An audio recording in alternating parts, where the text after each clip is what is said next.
అటు విజన్ లేదు, ఇటు విజ్డమ్ కూడా లేదు. ఈరోజు రేవంత్ రెడ్డి గారి అనాలోచిత నిర్ణయాల వల్ల తెలంగాణ ప్రతిష్ట దిగజారే పరిస్థితి వచ్చింది.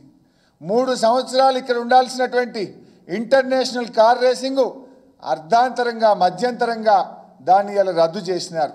మీరు రద్దు చేయడం వల్ల హైదరాబాద్ తెలంగాణ ఎకానమీ సంవత్సరానికి 600-700 కోట్లు దెబ్బతిన్నది. రాష్ట్ర ప్రభుత్వ ఆదాయం దెబ్బతిన్నది.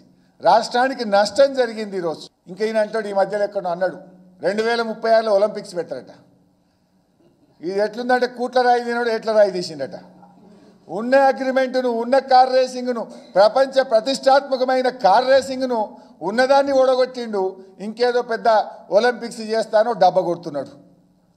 ఇంకా దారుణం ఏంటంటే ఇవాళ ఆల్రెడీ ఆ సంస్థ లండన్లో కేసు వేసింది. ఇవాళ తెలంగాణ రాష్ట్ర ప్రభుత్వం అర్ధాంతరంగా ఇది రద్దు చేయడం వల్ల మాకు నష్టం జరిగింది అని లండన్లో కేసు వేసింది. ఆ కేసు కూడా మన భారతదేశ ప్రముఖ న్యాయవాది హరీష్ సాల్వేనే లండన్లో కేసు వాదిస్తున్నాడు.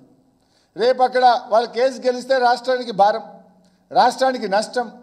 రాష్ట్రం ఇమేజ్ పోయింది, బ్రాండ్ ఇమేజ్ పోయింది, పరువు పోయింది, ఆదాయం పోయింది. లండన్లో ఇప్పుడు రాష్ట్ర ప్రభుత్వం మీద కేసు నడుస్తున్నది. ఇవాళ మాట్లాడుతున్నారు కొందరు, ఇది ఒక కేటీఆర్ సంబంధించిన అంశం. ఇది కేటీఆర్కి ఒక్కరికి ఎందుకు సంబంధం? 4 కోట్ల తెలంగాణ ప్రజలకు సంబంధం కదా.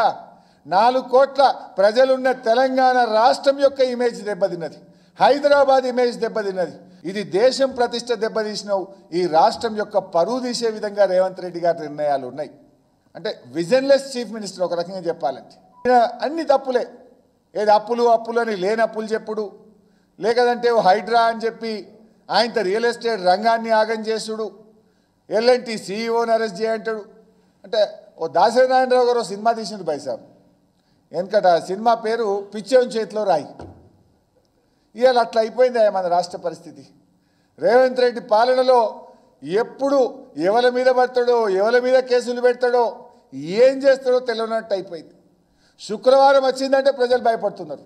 ఏ ఇల్లు గులగొడతాడో, ఎవరిని అరెస్ట్ చేస్తాడో, ఈ శుక్రవారం ఏం చేస్తాడో అన్నట్టు తయారైపోయింది రేవంత్ రెడ్డి పాలన.